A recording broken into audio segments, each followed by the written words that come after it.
दिया जलता है तो रोशनी देता है जहान को।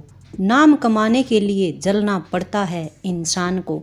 रोशनी देने के काबिल बनता है वो ही संगी साथी, जिसमें हो आत्मविश्वास का तेल और उम्मीद की बाती।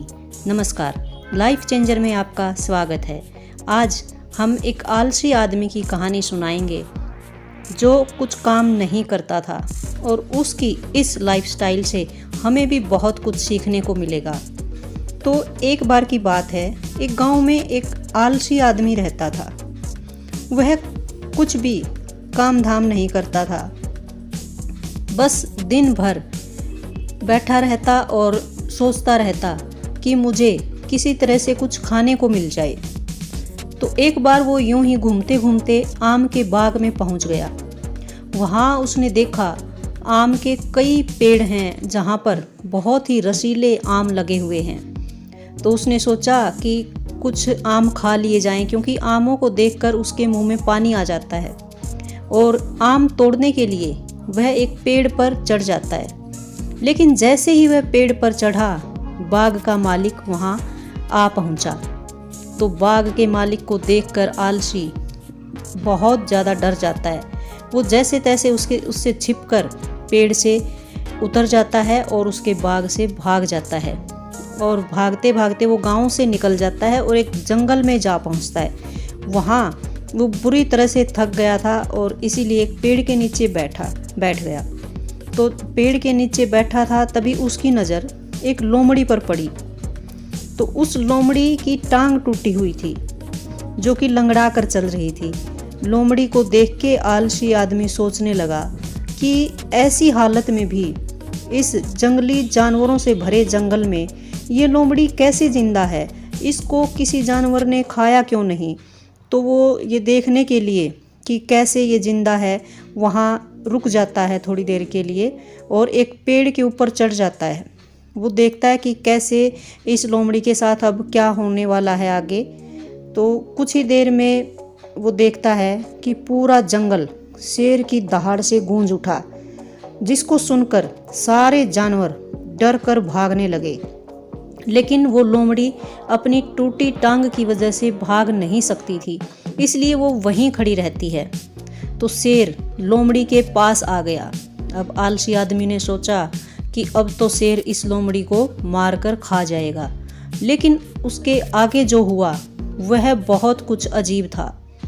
शेर लोमड़ी के पास आ पहुंचा और उसके मुंह में मांस का एक टुकड़ा था, जिसे उसने लोमड़ी के सामने गिरा दिया। लोमड़ी बहुत ही इत्मीनान के साथ उस मांस के टुकड़े को खाने लगी और थोड़ी देर बाद वो शेर वहां से चला गया। अब ये देखकर वो आलसी बंदा बहुत ज़्यादा हैरान हुआ।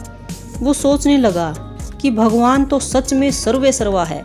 उसने धरती के समस्त प्राणियों के लिए, चाहे वो इंसान हो या जानवर, खाने पीने का प्रबंध कर रखा है।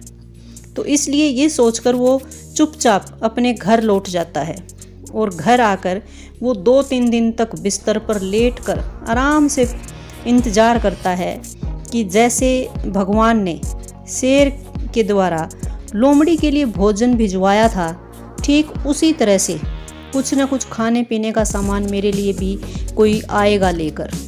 लेकिन ऐसा कुछ नहीं हुआ। भूख से उसकी हालत बहुत ज़्यादा खराब हो गई। आखिर उसे घर से बाहर निकलना ही पड़ा।